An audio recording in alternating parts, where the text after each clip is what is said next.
Sontak ucapan Akbar tersebut membuat ayah Gina kaget dan jelas tak merestui pernikahan mereka berdua.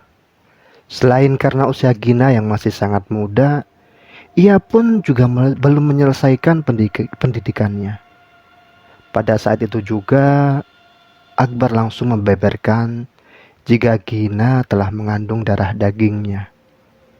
Seketika itu, ibu dan ayah Gina langsung shock mendengar berita tersebut. Suasana pun berubah menjadi tak karuan. Gina pun menangis pada saat itu juga. Merasa bersalah pada kedua orang tuanya. Tapi Gina sendiri juga lebih takut lagi jika harus ditinggalkan oleh Akbar. Yang paling membekas di ingatan Gina hingga sekarang adalah tangisan ayah dan ibunya seketika itu. Berhari-hari Gina didiamkan oleh ayah dan ibunya. Gina tidak pernah masuk sekolah dengan alasan sakit.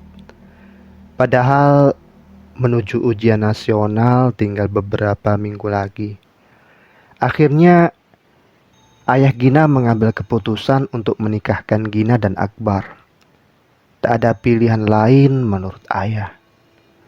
Singkat cerita, setelah Gina menyelesaikan ujian nasional, ia pun langsung dinikahkan dengan Akbar.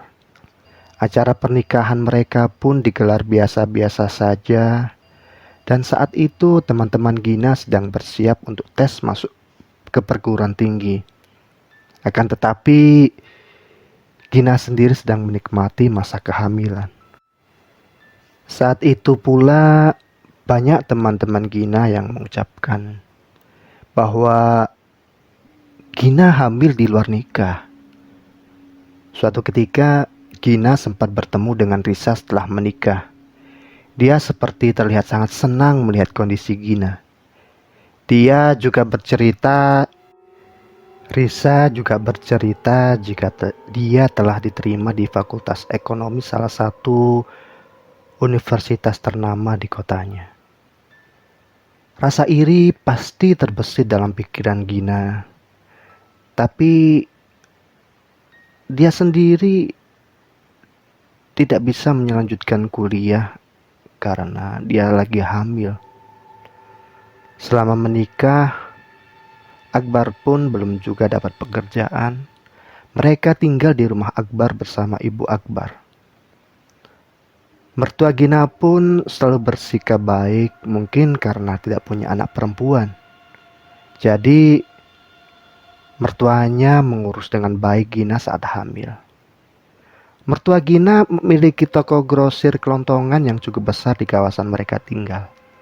Sehingga dengan sabar ia menghidupi Akbar dan Gina selama Akbar masih belum mendapatkan pekerjaan. Akhirnya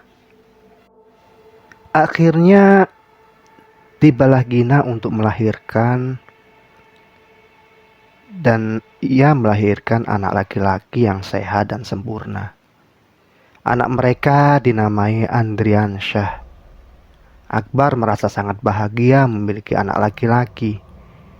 Walaupun Akbar belum bisa menafkahi anak dan istrinya, dia bisa mengurus anaknya dengan sangat baik.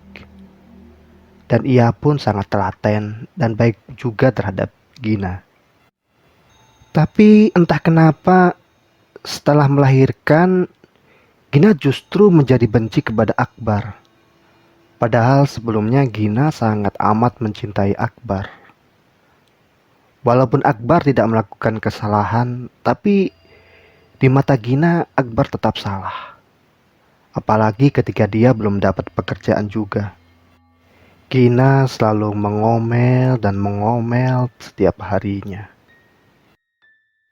Selama beberapa waktu, Akbar sempat bekerja sebagai sales.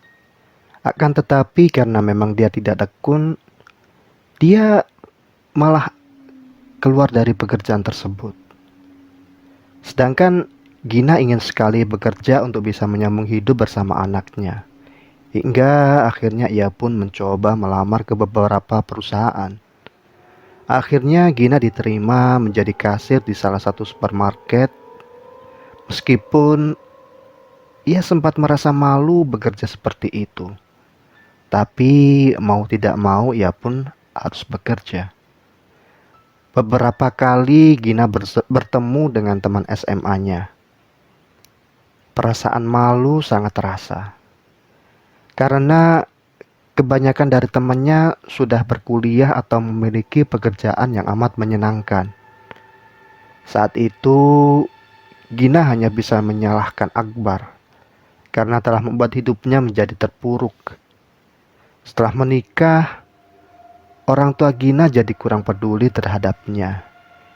Ia seperti dianaktirikan oleh mereka. Ibu dan ayah Gina lebih mementingkan adiknya daripada kehidupan Gina.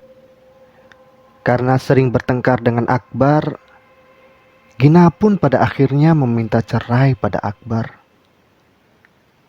Sedangkan Akbar tidak mau bercerai dengan Gina. Lalu dia mempersulit proses cerainya. Saat itu usia anak mereka masih 2 tahun. Setelah proses cerai yang lama dan panjang, akhirnya mereka bisa berpisah secara sah. Hak asuh anak pun jatuh ke tangan Gina.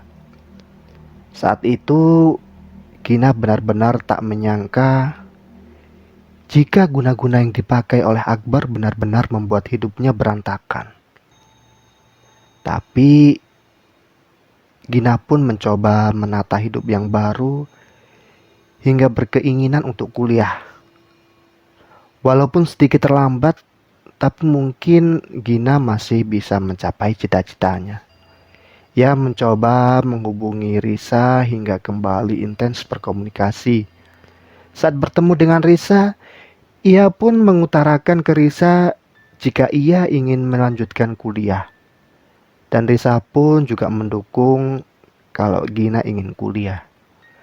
Tapi mungkin kuliah di universitas swasta, lanjut si Risa. Gina pun jadi lebih sering main ke rumah Risa lagi. Walaupun rumah Risa dan Akbar berdekatan, hal itu tak menyurutkan niat baiknya untuk bisa curhat dengan Risa. Hubungan Gina dan Akbar kadang baik dan kadang juga tidak.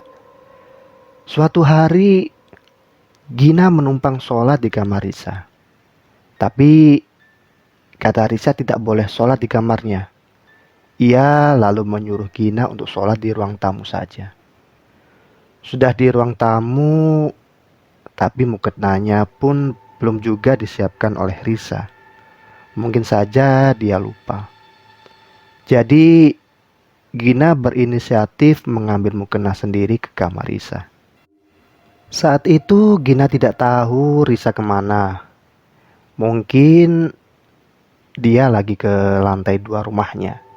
Karena dari dulu Gina juga sudah terbiasa di rumah Risa, dan Risa pun juga tidak masalah kalau ia harus ke kamarnya. Jadi ia memutuskan untuk menerobos masuk ke kamar Risa.